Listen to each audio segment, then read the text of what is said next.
you look at this crowd and it's reflective of what we've seen all across the country. People have been turning out in record numbers. They've been going to the polls in record numbers. When we're in Iowa, we kept on saying, I think young people are going to vote this time. And everybody said, no, young people never vote. And I said, I don't know, I see them. I see them at my rallies. I think they're going to show up. They said, no, they never come. And then suddenly, the day of the caucus in Iowa, you just saw college students and high school students screaming in, one after one, saying, it's time for us to make a change. We want our voices heard. The next generation is coming at you, ready to create a new America.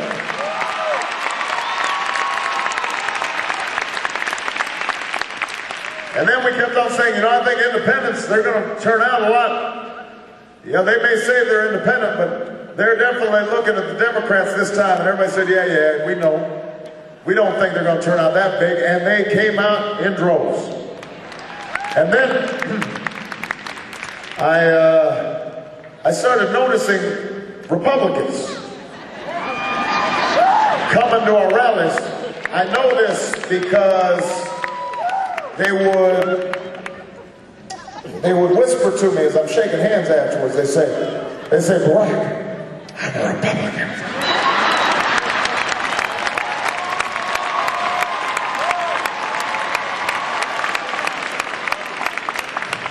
I'm a Republican. I'm a Republican, but I support you. And I'd say, thank you.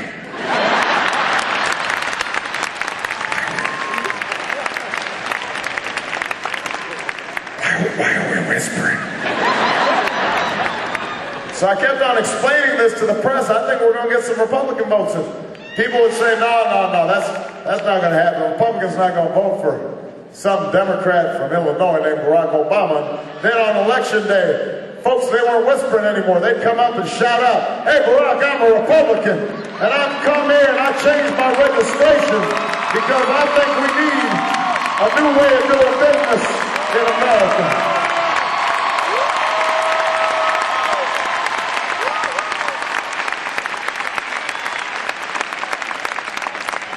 So we've been seeing these enormous crowds. We have been seeing this extraordinary response. Now, I would like to take all the credit for it, but I have to be honest with you, it's not just me. Because the fact is that part of the reason all of you are here and paying such attention to this election and listening to the debates and reading the policy papers and position papers is that you know that in November you will be selecting the next president of the United States of America, and you know that whatever else happens, the name George W. Bush will not be on the ballot.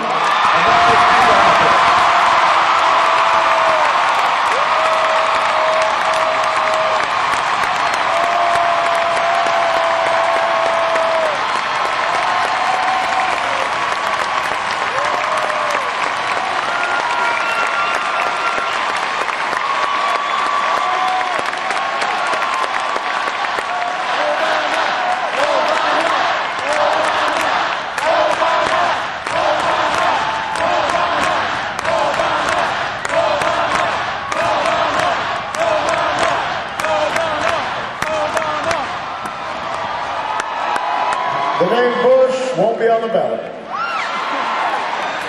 No Bush. No Bush.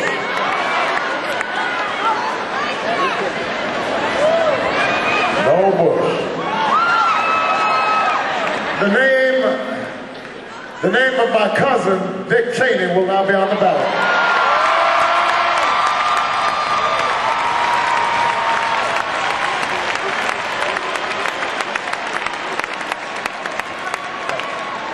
Some of y'all heard about that. Apparently he's a distant cousin. See, when they do these genealogical surveys, you're hoping you're related to somebody cool. You want to be related to Paul Revere, or Willie Mays, but Dick Cheney, that's a letdown. That is a letdown.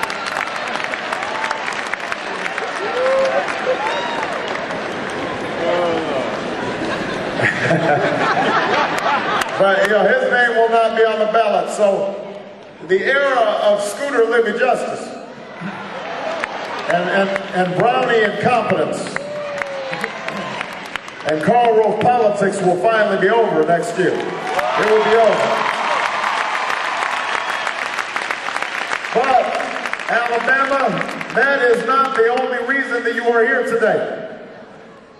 That's not the only reason that you're here. You don't want to just be against something, you want to be for something. You want to feel as if it's still possible for us to join together and do great things in this country. And I know that that's what you're looking for because I've been in a conversation with the American people. And they still want to believe in the future, but I have to say it's getting harder. People are angry and they're fearful and they're frustrated. The stories they tell me all too often are stories of hardship and stories of struggle. All across this country I meet workers who have put 20, 30 years into a factory, building profits for shareholders, and suddenly the plant moves overseas, the rug's pulled out from under them, they lose their job, their health care, their pensions, they're having to figure out how to compete with their teenage kids for jobs paying $8 an hour at the local Walmart. That's not the American dream that they believed in.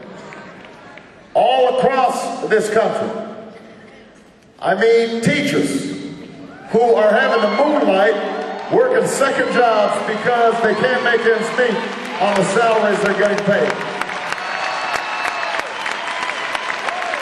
And then they have to reach into their own pockets to buy school supplies because the schools don't have enough money. All across this country, I talk to seniors who are struggling to pay the light bill, to manage on Social Security. Even though we have a prescription drug bill now, they still can't afford prescription drugs because Congress wouldn't allow Medicare to negotiate for the cheapest available price with the drug companies. They did the drug companies' biddings instead of what the seniors needed. So I know seniors who are taking half a dose of medicine. Even though the doctor warned them against it, that is all they can afford. That is the best they can do. They are putting their own health at risk because they've got no choice. All across this country, I meet young people who have the grades, the will, the desire to go to college, but they don't have the money. And if they have gone to college, they're loaded up with $25, $30, $35, $40,000 worth of debt. They got a mortgage before they even buy a house.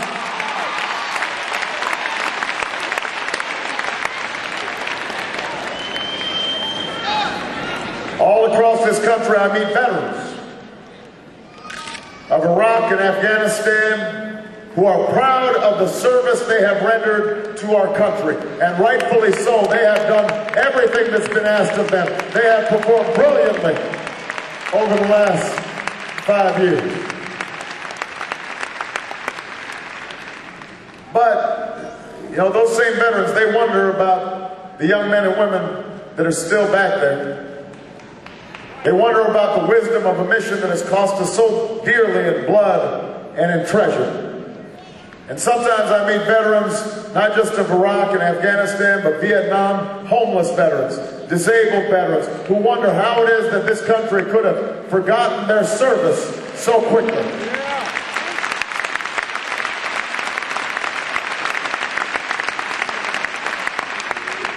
And sometimes in rope lines, after a rally, I'll hold in my arms a mother who cries silently over the memories of a fallen son or a fallen daughter.